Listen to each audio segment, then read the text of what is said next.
Welcome, everybody. This is Nerd Quiz, episode 20. We finally made it. Yeah, I know it's been a while.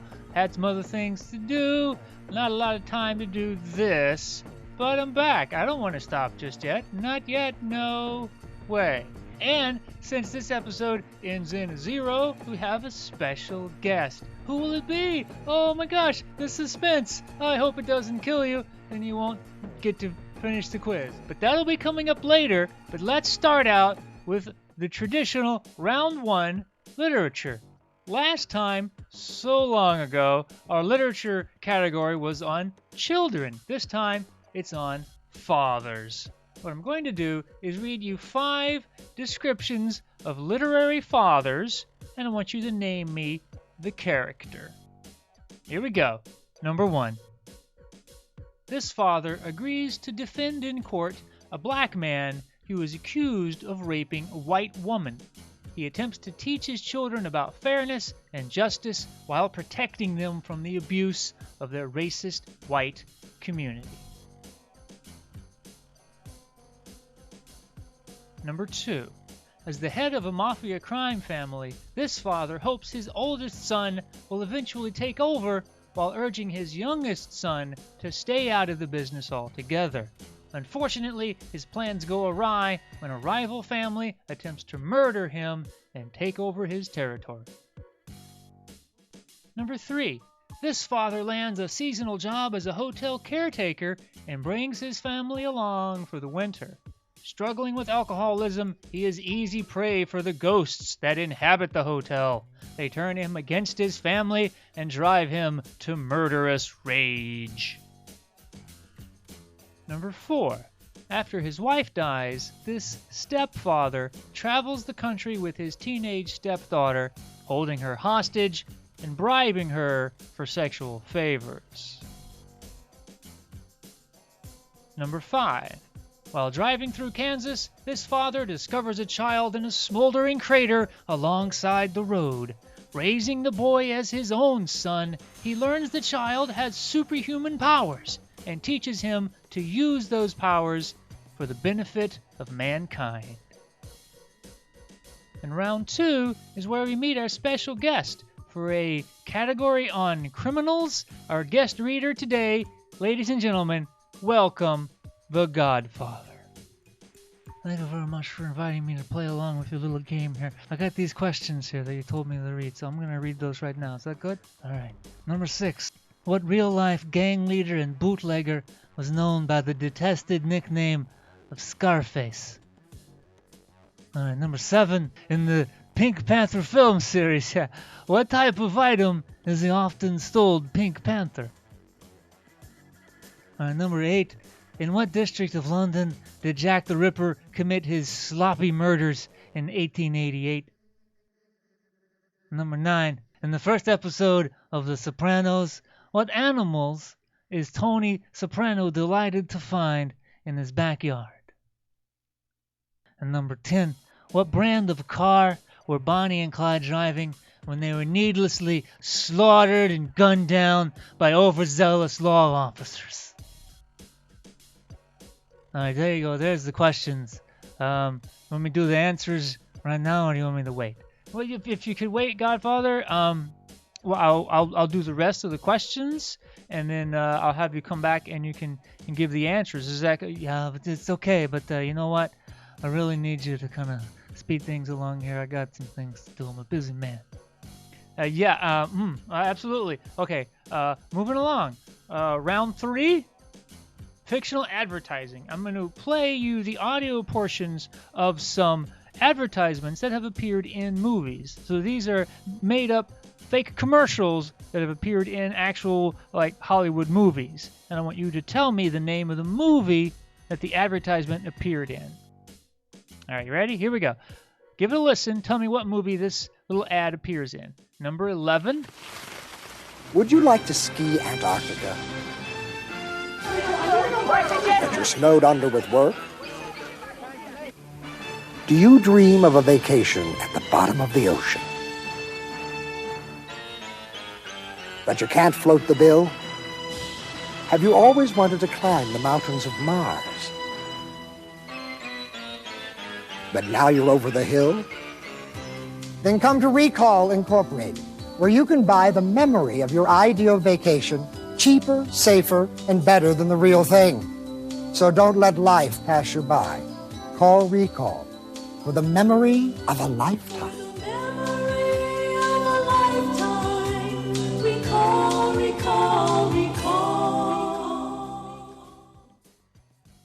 Number 12. Is it time for that big operation? This may be the most important decision of your life. So come down and talk to one of our qualified surgeons. Here at the Family Heart Center, we feature the complete Jarvik line. Series 7 Sports Heart by Jensen. Yamaha. You picked the heart. Extended warranties. Financing. Qualifies for health tax credit. And remember, we care. Number 13. Yo, what's up? It's your boy Al Pacino here to tell you about my new energy drink, Booty Sweat. I know what y'all probably saying. Y'all probably saying, damn, not another energy drink, but my drink is different. This ain't no Kanye Pimp Juice G-Unit Formula 50. My drink has something that I like to call the Booty Sweat effect. Allow me to illustrate. Take this guy, for example. You know what I'm saying? Nice enough guy, but it looked like he could probably use a little help with the ladies. Now let's add some booty sweat. Let's see what happens. Bam! Oh, yeah. Number 14. Are you ready for pain? Are you ready for suffering? If the answer is yes, then you're ready for Captain Freedom's workout. Yes, it's America's own Captain Freedom. That's the ticket. No pain, no gain. So, when you hear the tone, control your jealousy and leave your message. And number 15. Fruity OT bars make a man out of a mouse. Fruity OT bars make you bust out of your blouse. Eat 'em all the time. Let 'em blow your mind. Wow! 我很丢脸，我没有去过 OT bar。 Fruity OT bars. Fruity OT bars.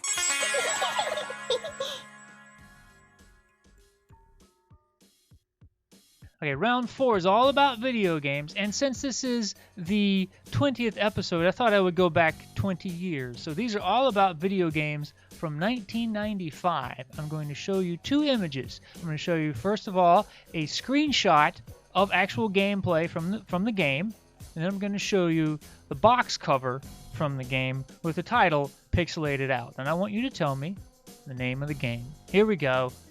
Number 16.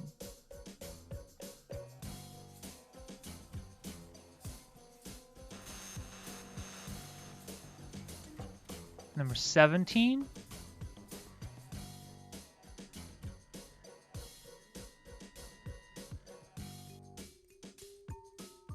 Number 18.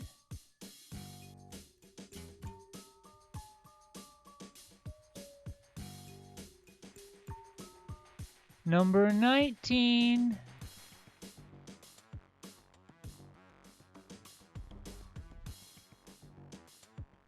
And number 20.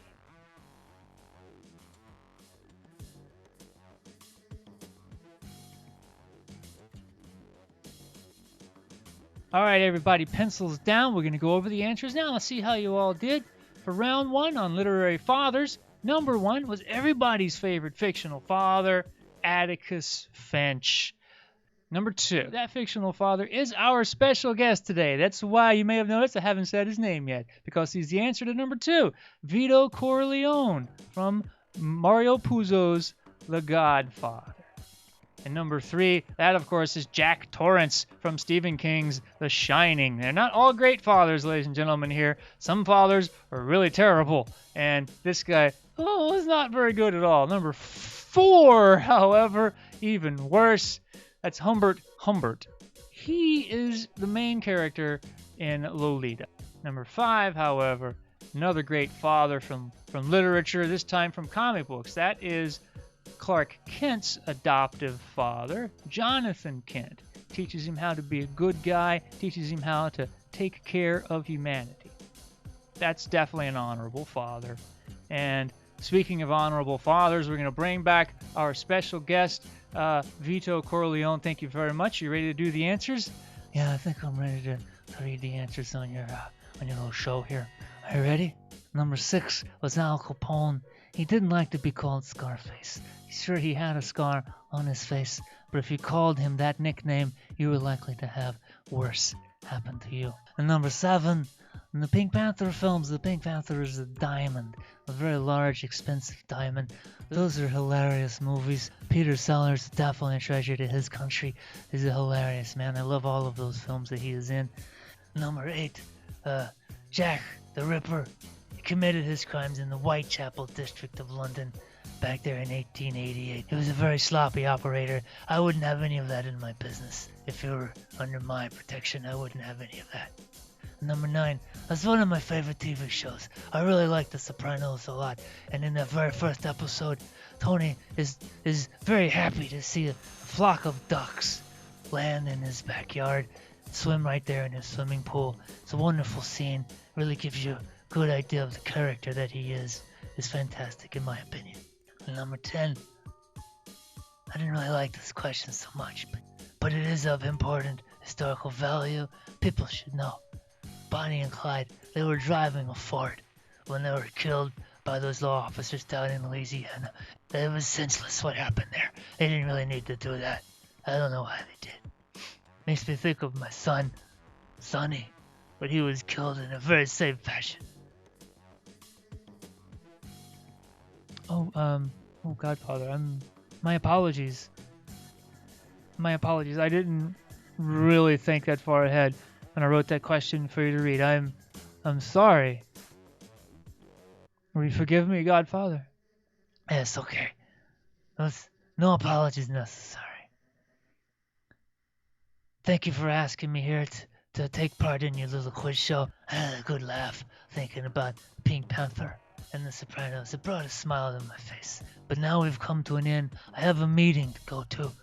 But don't forget, one day I'm gonna call upon your services. You're a funny man, right? You tell jokes on stage, you crack wise. One day I'll have a party, maybe a wedding, maybe some kind of social get-together with my business partners, and you can come along and you can entertain us, and you will make us laugh, won't you?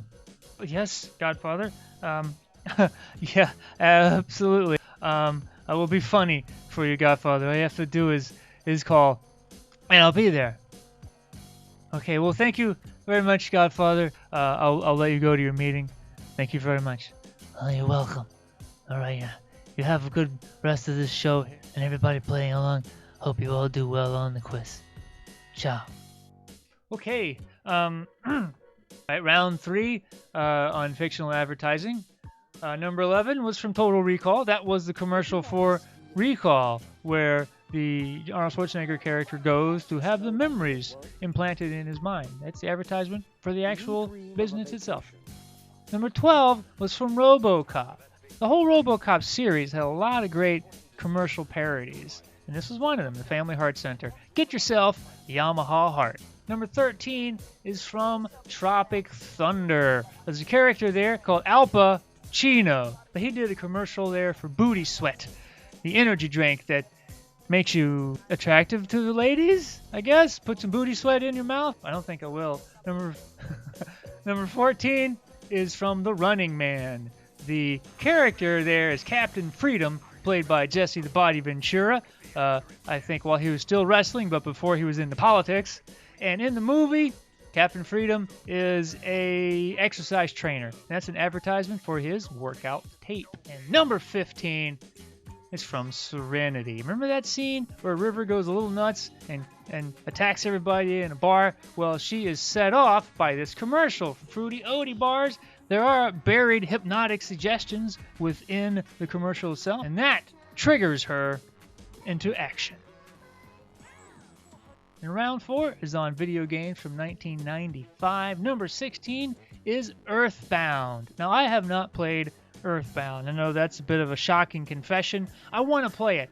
I have a lot of friends who love this game, and they call it a classic, and everything I find on the internet about this game calls it a classic. So I will eventually play this. Number 17 is a game I have played, and yes, it is also a classic. That's Chrono Trigger. Number 18, one of the flagship games, if I remember correctly, from the original PlayStation. That is Twisted Metal. Number 19 is a game from LucasArts. It's called The Dig, and apparently it was in development hell for many years. When it came out, there was a lot of hype about the game, but I don't think it sold very well. Number 20, that's a game I have played, at least some of it. It's a very difficult game. It's called I Have No Mouth and I Must Scream. Yeah, it's from the Harlan Ellison short story. And you know what? Harlan Ellison himself had a huge hand in developing this video game. He's not a Luddite. He's not. He likes to tell stories in many different ways. He tried his hand at interactive fiction, which is what this is. He sat down at a computer, actually beside the computer with his typewriter, and he wrote out the dialogue to this game, which is great. He helped develop the puzzles and the endings. It's a very difficult game, but I believe it is available now. It is fantastic. I think it's on Steam. So if you have a Steam account, go check it out.